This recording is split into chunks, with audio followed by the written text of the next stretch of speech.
Hello, I'm Waqar Rizvi, and this is Scope. In the first segment of today's program, we're going to discuss an interesting development coming out of the United States. Donald Trump's allies seem to be handing out cash specifically to people of color, and if I'm even more specific, to black voters.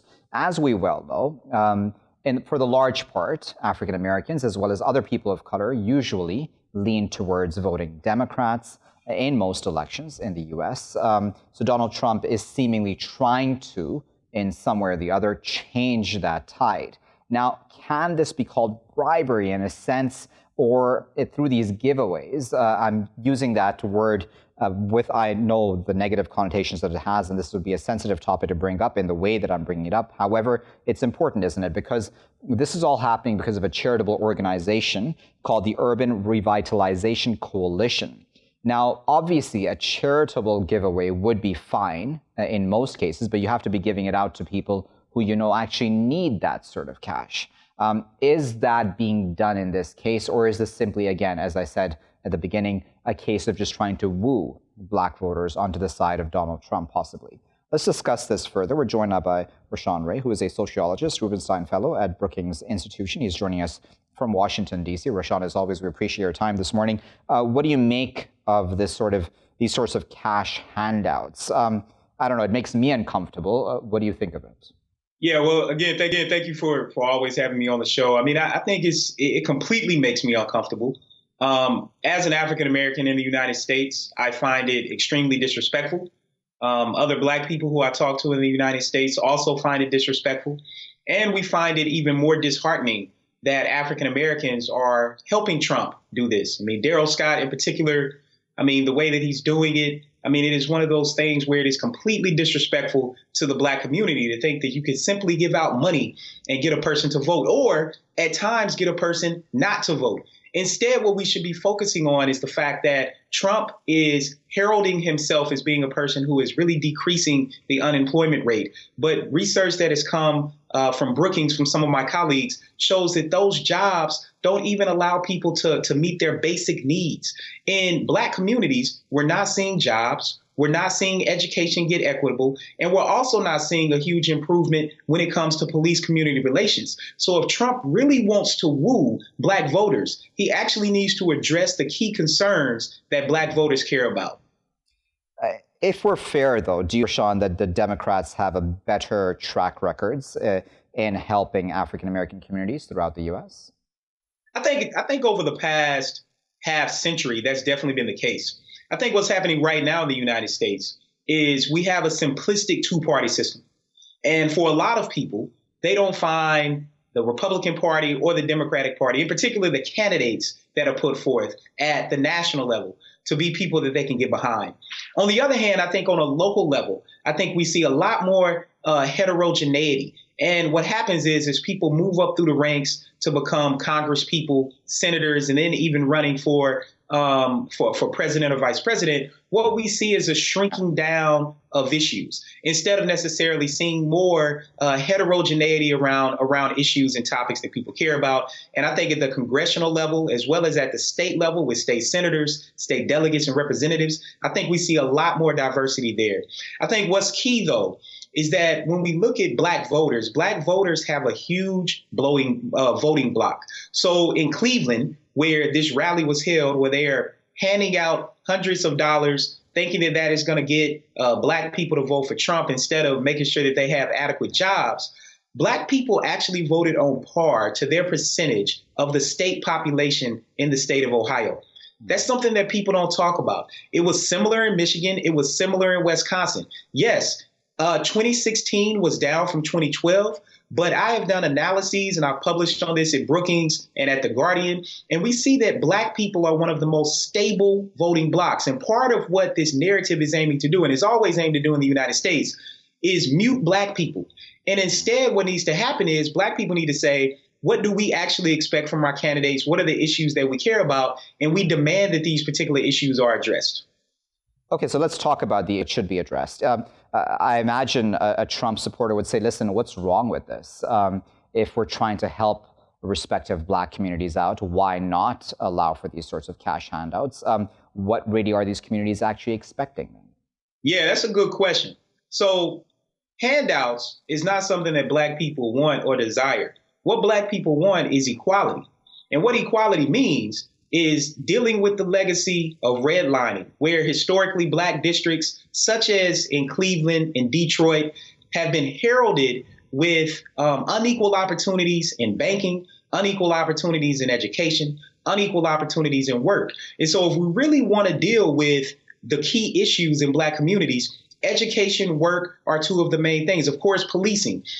Trump is really heralding the First Step Act. It is a good act. It was a bipartisan act. Trump can't simply take credit for that solely, but it was a bipartisan act that has a lot of very, very important aspects in it that can hopefully improve police-community relations and, more importantly, allow returning citizens to reintegrate back into society to have equal footing. So I think that those are some of the key issues that Black people are concerned with. Low unemployment doesn't necessarily mean that things are great. That's for a couple of reasons. First, low unemployment could mean that people who were previously seeking jobs are no longer in the job market. That's how the unemployment rate is calculated in the United States. Who is actively seeking a job? There are a lot of Black people, in particular, Black men in low-income communities who have simply opted out of the labor market. Second, when we look at the unemployment rate, we have to look at the quality of jobs. And when we look at the quality of jobs, we see that that is lacking, that even with the jobs that are being created that are mostly in the service industry, people have to work 2 and 3 jobs. They don't have health care. They don't have the ability to put food on the table, to pay rising costs of housing. And these are some of the key issues that we need to focus on.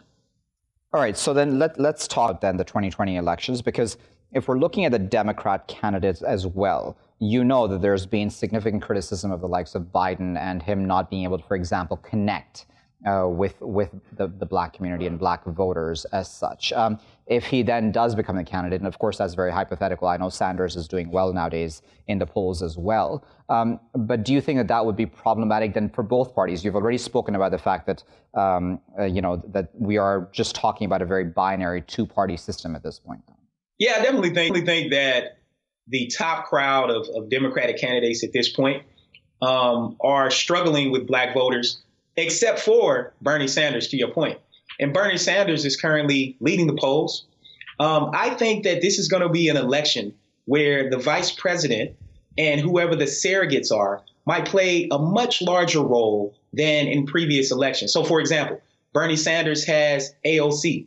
I mean, she is out as a surrogate operating for the Bernie Sanders campaign in ways that we necessarily haven't seen, particularly since Obama ran. So I think that surrogates are going to be key. I think the vice president pick is going to be key. But I mean, overall, Black people still really, really like Biden. I mean, if you look at South Carolina, for example, that's going to be interesting to see what happens in South Carolina after Iowa and New Hampshire, because if Bernie Sanders wins Iowa, and then he wins New Hampshire, which is looking like he might, given how close it is to Vermont, and then takes that momentum into South Carolina. If Bernie Sanders then wins South Carolina, it's going to be very, very interesting. I think it's going to be difficult for other Democratic candidates to catch him. I mean, Pete Buttigieg is also struggling with Black voters. And I think part of the key issue is that Black voters are being cautious because Democrats have made a lot of promises over the past quarter century that have not come through. And I think what's key is that Black voters need to flex their muscles. If we look at South Carolina, Black people, despite gerrymandering and voter suppression, have voted on par and even higher than their percentage of the population. When it comes to Democrats, like if we look at Ohio, Black people represent 1 in 4 Democratic voters. Black people can say what they want and need, and they should expect that. Let's talk about voter suppression. I brought that up because that's an important aspect of the rights of, African Americans in the U.S. to be able to vote, right, and to have their voice. That's been an issue, a longstanding issue, from what I've understood, for a number of elections now. Do you think that I would hate to use the word tactics, but do you think the tactics towards the community have now changed from possibly suppressing them to just trying to convince them or, quote unquote, bribe them into voting for one candidate or the other? Yeah, I think when it comes to voter suppression tactics, I think that it's both. So it's important for people to kind of understand how this operates. A lot of people view voter suppression as boots on the ground, preventing people from going to the polls. That was happening in the 40s, 50s, and 60s, and even before that in the late 1800s during Reconstruction. But currently, a lot of voter suppression tactics are more covert. gerrymandering is one of the main ones. What that means is that an area is rezoned. So what I advise everyone to do is to look at a voting map, electoral map of their area. Look at an education school district map, and you'll see that the lines just go all over the place. And what's interesting for why that happens is because they are trying to oftentimes control a particular demographic and a particular voting block. And oftentimes those are black voters. So that's gerrymandering. The other thing that happens is they reduce the number of polling places. So if we look at Texas, for example, nearly 500 polling places have been closed down. In the Carolinas, North Carolina and South Carolina, about 70 of them. And this is something that I've analyzed quite extensively, so I know this. In South Carolina, they had a person known as a gerrymandering king.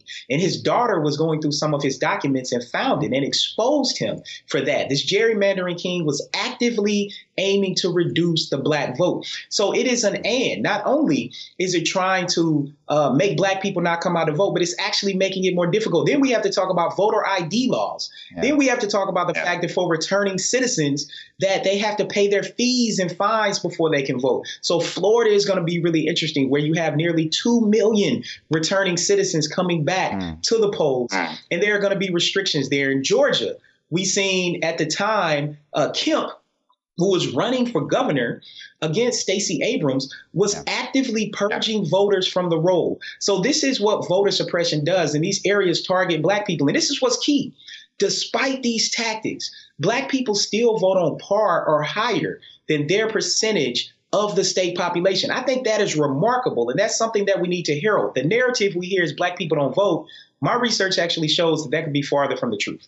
All right, Rashawn, we'll leave there no thought, but of course, as always, we appreciate your time. We always learn something from you when we have you on. That was Rashawn Ray speaking to us there from Washington, D.C., sharing his insight with us on this important issue, which I think, as Rashawn said, that there simply isn't enough research in this, right, about how black or the African American community within the U.S. and people of color within the U.S. actually vote, what their concerns are, how their grievances can actually be addressed. Certainly cash handouts, as Rashawn said, is an offensive way really to try to connect with the community, right? They're not asking for cash handouts. They're actually asking for their concerns to be addressed vis-a-vis unemployment or otherwise, but just a cash handout to try to quote unquote bribe them into voting for Donald Trump or for Republicans probably is not a good tactic. Nevertheless, of course, Democrats, if Biden were to become the candidate, right now Sanders, as Rashawn there said as well, is doing well in the polls, but nevertheless, if Biden does come out on top, he does have some disconnect with black voters as well at this time within the U.S. Does either party really have the answers, though, to be able to address the long-standing systemic issues which many of these communities in the U.S. face at this point in time? That's something that, of course, remains to be answered and remains to be seen with the next candidate, especially after the 2020 elections in November. We'll keep a close eye on that, of course, here in Scope. I'll be back with my next segment after this one. Welcome back, viewers. You're still here in Scope. Waqar Rizvi. In this segment of today's show, we're going to discuss Islamophobia in Canada. Now, 3 years after the Quebec mosque shooting, which occurred in 2017, there were in 2017 itself, I should say, there were 349 police-reported hate crimes against Muslims in Canada. Now, Statistics Canada actually says that a lot of these sorts of hate crimes actually go unreported because many people simply do not report them for various reasons. At the same time, there's sort of a misunderstanding on the part of many citizens in Canada that Islamophobia probably doesn't even exist at some level, or that's at least the way that many people do approach this. At the same time, there have been a number of efforts by certain lawmakers. Iqra Khalid comes to mind, for example, who tried to pass that M103 hearings, which happened, and she was attacked for it online.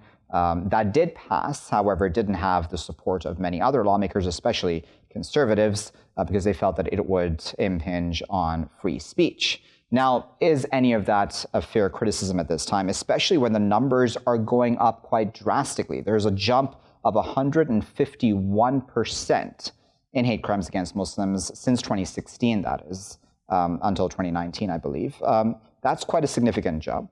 We, at the same time, within Quebec province itself, have a bill which now bans outward religious symbols, including then, of course, the veil, i.e. hijab, as well, that many Muslim women choose to wear also. Let's discuss all of that a bit further. We're joined by Hyder, who is a journalist who writes on multiple lifestyle publications on topics such as mental health, social issues, faith, and spirituality. She's joining us now from Toronto. Joining us from Birmingham in the UK is Steve Hewitt, who is with the Department of History and the American and Canadian Studies Research Centre at the University of Birmingham. Steve and Hira, thank you both for your time today. Hira, let me start with you. After the Quebec mosque shooting, there was sort of this trend at that time to speak about Islamophobia and to condemn it, etc. However, then Quebec went on to then pass this bill, which I spoke of, about religious symbols, etc. Is it two steps forward, one step back? What do you make of Islamophobia within the country? Well, I would definitely speak on behalf of Toronto, the city which I reside in, because on a day-to-day basis, that's the city which I am mostly exposed in. Yep. In terms of interacting with individuals who are not only Muslims, but also who belong to other faiths. As far as the bill is concerned, I feel like the issue starts with the bill itself, because until and unless the citizens of Canada or the people of Canada who are within the government, if you cannot speak about this topic without shame or without regret or without tiptoeing around it, that just goes to show that Islamophobia does exist. Because if it does, then that means that you're afraid to speak up about it because you don't want to offend anybody, may it be the public or may it be government officials. However, I do strongly believe that there is an improvement, especially with the motion that MP Iqra Khalid had put forth. And Iqra Khalid, I know her on a personal basis as well. She's a phenomenal individual, and this is just something that she's striving towards achieving, to completely eradicate Islamophobia from within the country. Steve, I wonder where your thoughts are on that, because, the numbers don't lie, right? And Statistics Canada is saying very clearly that a lot of those sorts of hate crimes go unreported. This is going up, however, in context of a multicultural country like Canada, is it really not as bad as it may seem to us on the outside? Well, we just had the third anniversary, I think, of one of the most shocking acts of terrorism in Canadian history. I say this as a historian, with the attack on the mosque in Quebec City. And a year ago, on the second anniversary, the Premier of Quebec, François Legault, denied that there was Islamophobia in Quebec, and then was obviously widely criticized and backed away from those comments. But the fact that on the anniversary of this mass shooting in a mosque, that he could then deny that there was Islamophobia, I think speaks to the problem in Canada of this sort of denial of racism and a longer history of racism. Some of this, I think, is about Canada's relationship with the United States. The Canadians are very conveniently always looking towards the U.S. and saying, well, look, racism is much worse in the United States, as a way of kind of denying the racism that exists in Canada. Hira, I'm sure you may have experienced some of this as well, but a lot of those of us who have moved to Canada, be it as children or otherwise later on in life, we do feel some level of racism at some point in time when we're living there, right? So I wonder, in your own experience, have you ever gone through that sort of thing? And do you know of others who may have? And what exactly do you put that down to? Is it just the fact that when you have so many cultures living side by side, that there's this sort of a clash is natural? Or do you think it's something a bit more systemic from the top down? So I did do my elementary schooling from here in Toronto itself. And yes, as a child, I did experience racism. Some people would think that since there are multiple diverse cultures living so closely knit together, that, you'd be putting each other up. However, unfortunately, I faced racism with people who belong to other South Asian ethnicities. That was a bit of a shocker even as a child, because I feel like when it comes to racism, there's a certain image in your mind that, like in the U.S., that it's going to be only the rednecks who are going to be, saying racist slurs, or in Canada, maybe it's going to be, just the white skin. However, it is far beyond that. Racism is so deeply enrooted at times that it is going to be spurring from communities which are actually in reality quite close with you.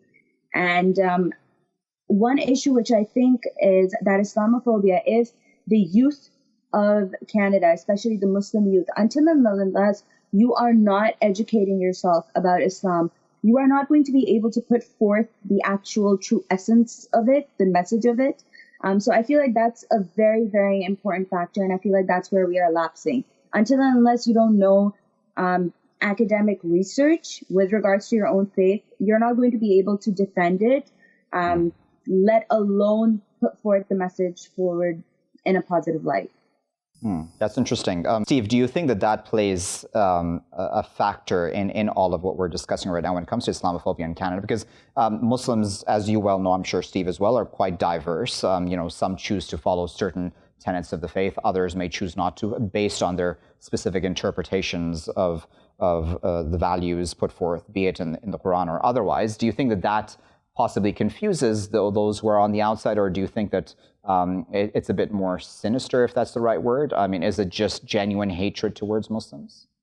Of both. I mean, obviously, as you said, I mean, there's a tendency, I think, for the community I'm a part of, I suppose the white community, to, again, see as a single Muslim community. And this is often applied to minority communities where they're sort of lumped in all together as if there's no diversity and no differences of views. So I think it on one level, I mean, there are obviously different degrees of Islamophobia, aren't there? I mean, there's just the general ignorance, and then there's the sort of hatred that leads to attacks on mosques, that leads to what happened in Quebec City, that leads to obviously social media and hatred on there. So they're different gradients in a sense, and some of it's about ignorance, some of it's about hatred that would be directed at other groups as well. And again, taking Canada right back to its beginning, displacement of Indigenous peoples and obviously the racism that they face and continue to face in Canada. Yeah, so let's go back for a moment, Hira, if we can talk about it, because, the bill that she put forth, M103, that's an important one, isn't it? Because it was to recognize and condemn Islamophobia and other forms of systemic racism and religious discrimination as well. But she got a lot of backlash, as you well know, specifically online, a lot of vitriol, which I believe she even read out some of that in Parliament, and some of it was genuinely quite shocking. And even Statistics Canada is saying that a lot of the sort of hate that is expressed online. What can you tell us about? I mean, if you've had conversations with her, what can you tell us about that sort of experience? And if you feel that a lot of this is more online than even really in real life on a daily basis on the streets? Well, I feel like it's quite dangerous for any parliamentarian to be putting forth such blatant, motions, because she even received death threats. And that was really something, because when you think of Canada, you feel like, well, it's the country without much conflict. And it's always said that racism doesn't even really exist. Does it even exist there? This is a very famous line, but yes, it does exist. And when somebody steps forth in turn to condemn it, there are consequences. And as far as hate crimes are concerned, half of them are probably not even reported because they happen online, and people choose not to report them.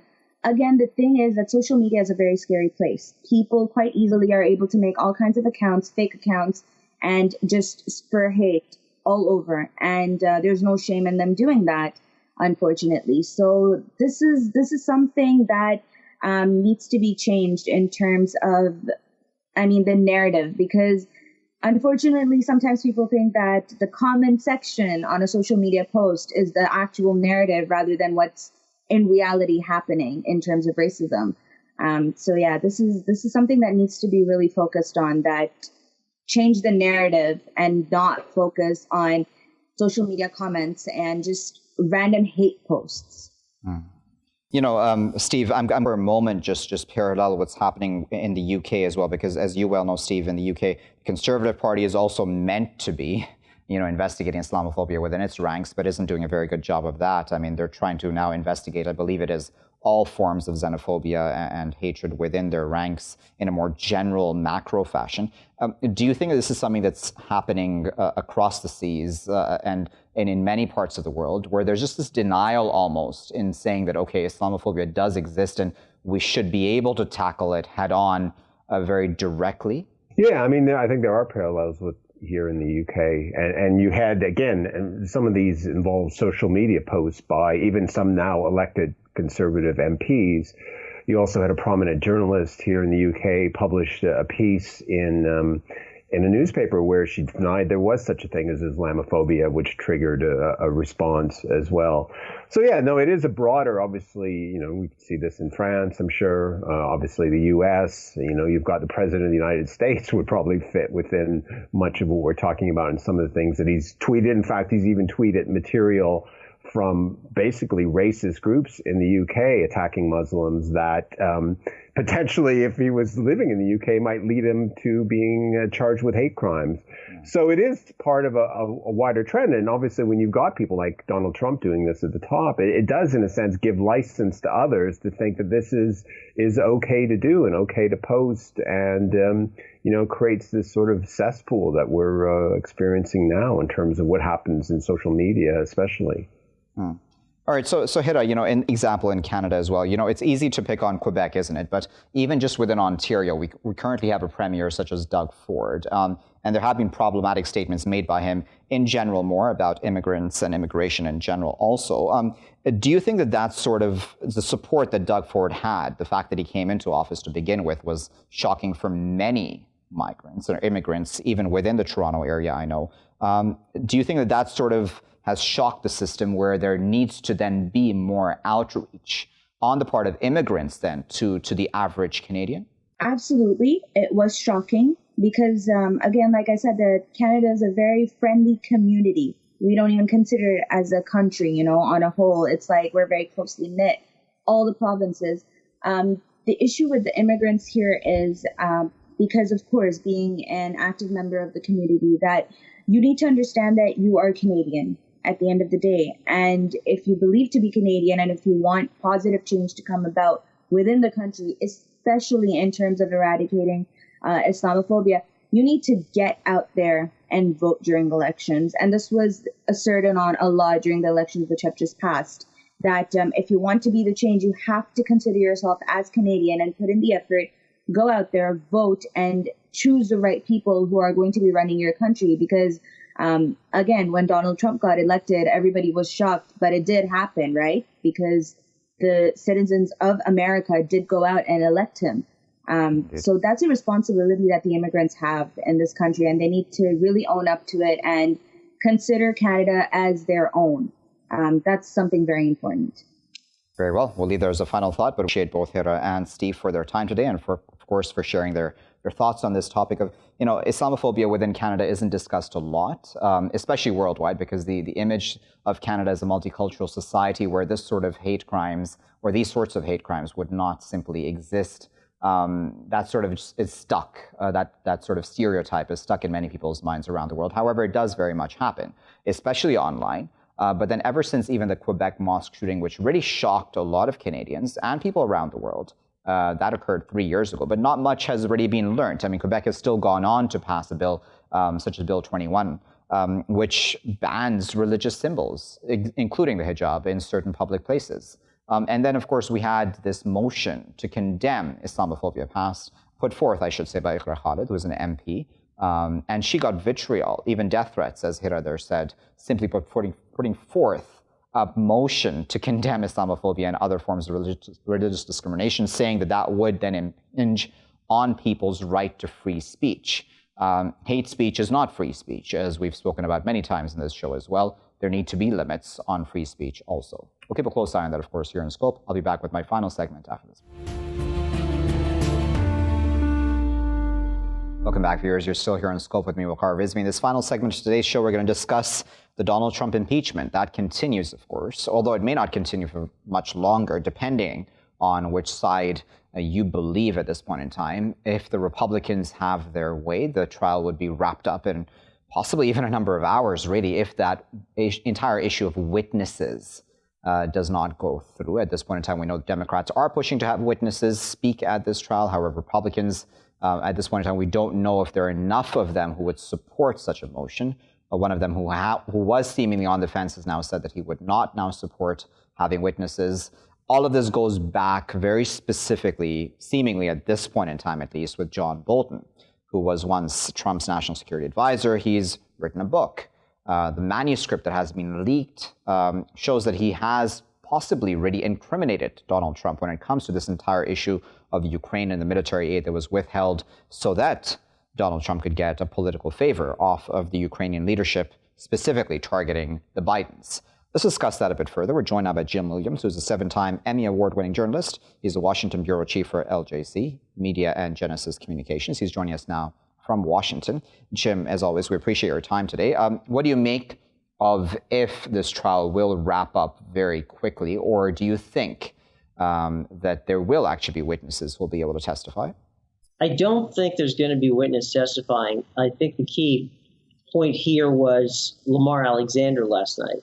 He's the retiring senator from the state of Tennessee. Alexander basically said that he sides with the impeachment officers. Of course, that would be Adam Schiff and the Democrats. He said that their case was compelling, but he felt that it would be disruptive to remove the president at this point in time when an election is just months away. So in so doing, he was one of the 4 potential senators that would go. The other one is Mitt Romney, who John Bolton was with Mitt Romney's security advisor. And then, of course, when he was running for president. And then the other one is Susan Collins, a very vulnerable senator in Maine. If they end up with a third, that's a 50-50, right?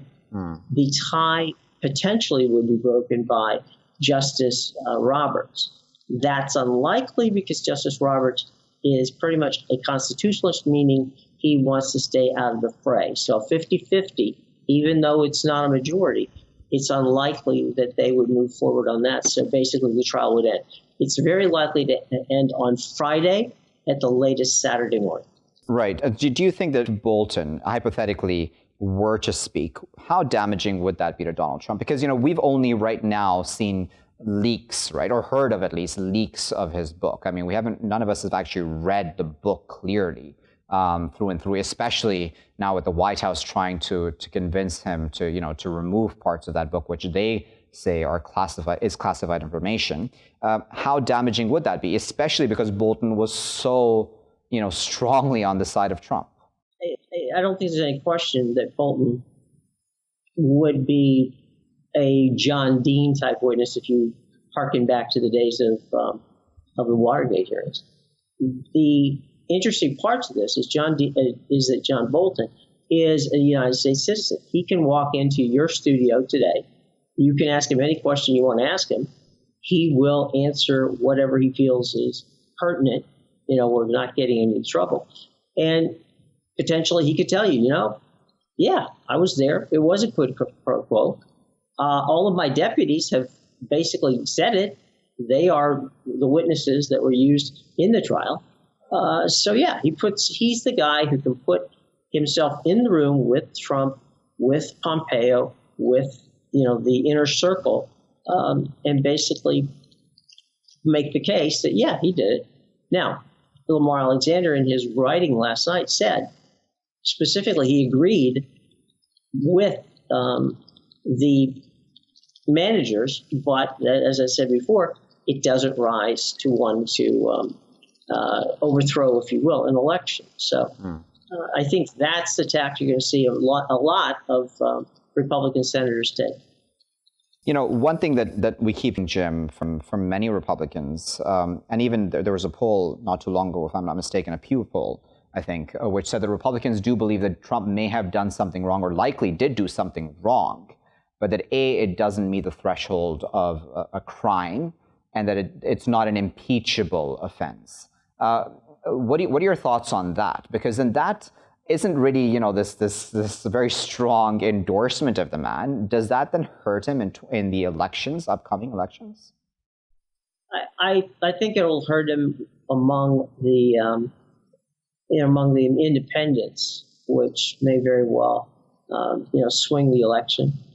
I think that what we have here is in Trump's somewhat stonewalling, if you will, of not providing documents, not providing witnesses. He's kind of wanted it both ways. He wants to say, well, they never called anybody. Well, yeah, they didn't because you wouldn't let them come. So yeah, I think it's going to hurt him when it comes to people who say, wait a minute, 75% of the United States wanted to see witnesses. They felt, hey, if you're going to have a trial, have witnesses. But I think the key here to remember is in this country, a president has never been removed from office, even though we've had 3 impeachment trials. And that's a very high bar. And I think that to do it would be incredibly disruptive. So I think at the end of the day, everybody knows he did it. Not everybody, but certainly a large portion of people believe he did it or something like it. He's an unconventional president. There's no reason to believe that he's going to play by specific rules that he has not ever been, guided by. So I think at the end of the day, the concept of removing Donald Trump as president would be far more disruptive to the country than potentially just letting it go to the 2020 election. That's likely why people who, are highly respected, like Lamar Alexander, as the old term goes, split the baby on this one. Do you think in some way, Jim, the Democrats should have done what a lot of people who criticize them now about this entire impeachment process say, is that they should have just waited for the elections towards the end of this year and then let the voters speak, present their evidence to the best that they could, and let voters decide, whether Trump should remain in office or otherwise, because many people have said, as you well know, that this was all a bit of a waste of time, wasn't it? Well, I don't think it's a waste of time because the President of the United States committed an act of, basically he broke the law. I mean, the law is very specific as to what it is. Now, the argument could be made, and I think it would be a good argument, that rather than impeachment, maybe they would go for censure, right? That's basically saying, hey, you did something. Hey, we don't want you to do it again. And in essence, calling him out. So could they have gone for censure over impeachment? That you can make an argument for that. But I think they went for the impeachment situation because they felt that it was a high crimes and misdemeanor. Again, that's a philosophical debate over the law. But I think that at the end of the day, this was destined to be something that was going to be decided by the American people in 2020, regardless of whether it was a censure or the impeachment went through, because the high bar of removing a president of the United States over that really, I think, weighed on everybody in that room yesterday and for the past week. And what does this do then, do you think, Jim, to just Americans as a society as well? I've asked this a number of times to many experts on the U.S. About the divisiveness, the polarization, and not just really under Trump, but even under Obama. I mean, it's grown, hasn't it, in all these years? And obviously, I mean, especially under Trump, one can very easily point the fingers at where he's been divisive and created those divisions. But lawmakers aren't doing a very good job of trying to bridge any differences and to try to bring the country together, are they? Well, I think the key here to remember is that we are divided, divided country. In the 40 years that I've been covering politics, this is the worst. However, that being said, there were over 200 bills passed bipartisan-wise in the United States Congress that have died in Mitch McConnell's Senate. So there is legislation, there's bipartisan legislation. It's just not getting to the floor. And if it doesn't get to the floor of the Senate, then, we don't have, we have a one-way democracy. And right now that's what we have. We have a Republican democracy that is basically saying, okay, we're good with this. We're going to pass judges. We're going to do this, this, and this. But no, we're going to let this other stuff go. That's not healthy. It's not healthy not to have a good, solid, bipartisan two-party system. And I think that what is being done is the norms of the traditional United States government as we know it have been shattered. And, the key right now is, can they be put back together again? And if so, by whom? As a final thought then, just on the 2020 specifically, if we're looking at just the person of Donald Trump, right, he's been hit with a lot from day one. Ever since he came into the White House. I mean, there was an entire Russia collusion issue. Then there's been this impeachment process, which has hit him. And these are two very major issues, right, which he's essentially coming out of victorious in some way, at least in his mind and his supporters' mind. That's a very important aspect of all this, right? Do you think that that essentially then guarantees him, as many people say, a win in November? Well, I think you have to remember that when Donald Trump was first elected, it was by less than 80,000 people in 5 states, okay? So any major stadium in the world, you can put them all in one place at one time. So the margins for the president remain difficult. He will not win the popular vote. That's impossible. Not going to happen. However, he has to craft that, through the eye of the needle, if you will, those 4 or 5 swing states to make it happen. Is it a fait accompli that Donald Trump will be reelected? I don't think so. However, that being said, the Democrats have had a history of, taking victory from the, defeat from the jaws of victory. So it depends on who they nominate. And I think that there's a lot to be done between now and then. And one of the other things is all of these documents and all this information that we're talking about is going to be out there.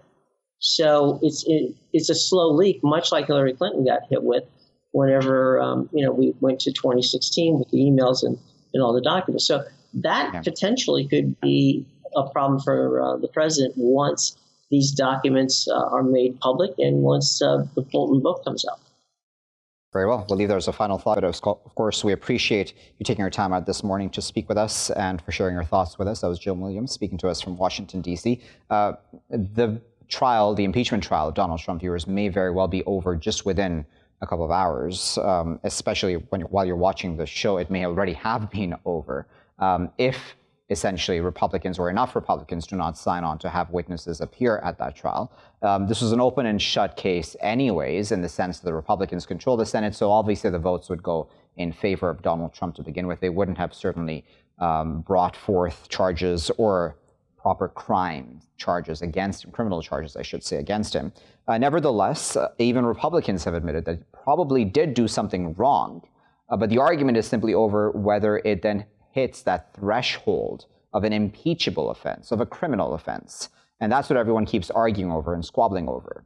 At the same time, then we have John Bolton in his manuscript, at least for his book, which has been leaked, saying and incriminating that Donald Trump did essentially withhold military aid and did want the Ukrainian leadership to carry out political favors for him against the Bidens then, and to investigate them and to try to find them liable and guilty of corruption.